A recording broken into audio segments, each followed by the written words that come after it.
Thank you, SWLA veterans. We are so grateful for your service. My name is Paul Pettifer. It's my honor to get to meet some of you last year when we hosted a veterans event at our restaurant, Paul's Rib Shack.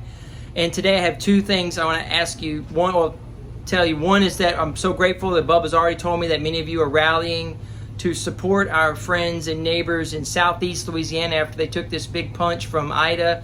We know exactly what that feels like last year. We took it on the chin.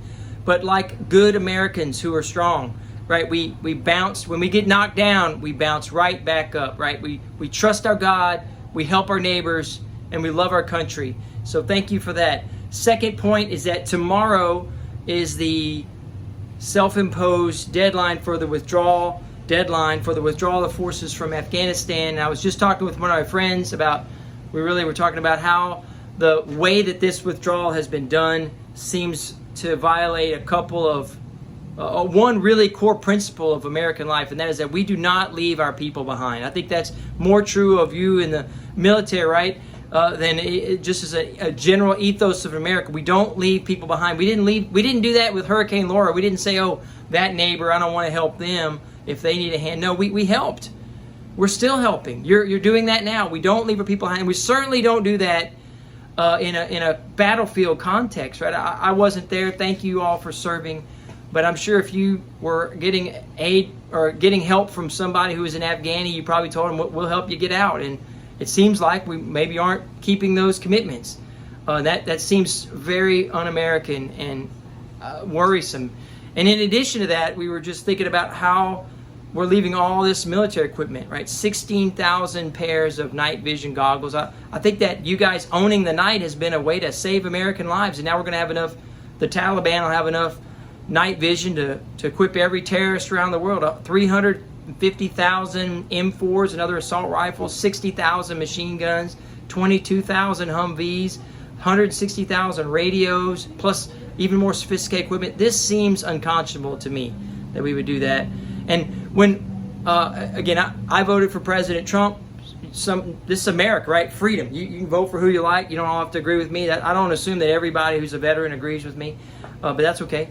But in America, we have the right, the responsibility to be self-governed, right? So the people elect the leaders, and they reflect us. So when there's a call for awareness or accountability, it's got to resonate from us up, not just for people on television. So what I mean is that, in my opinion, it's not enough for Joe Biden to be impeached or to resign.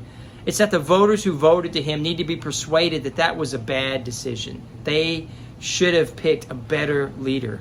And people who are so willing to do things that I call un-American, right, leaving people behind, just seems, they need to be persuaded. And you guys, right, you're over there fighting.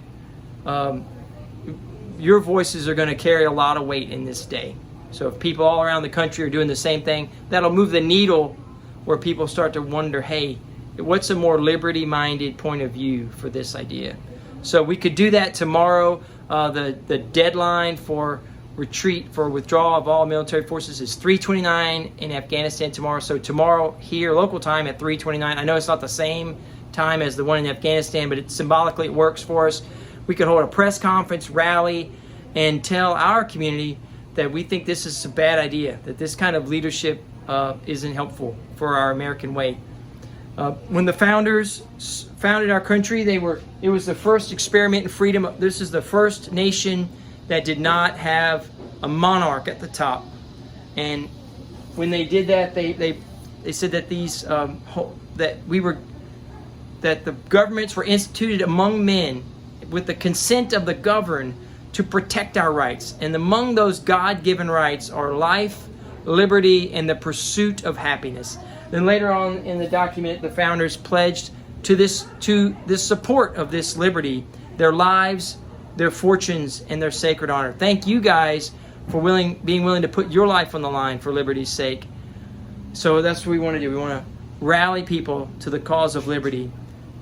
No one should be left behind. God bless you, and God bless America.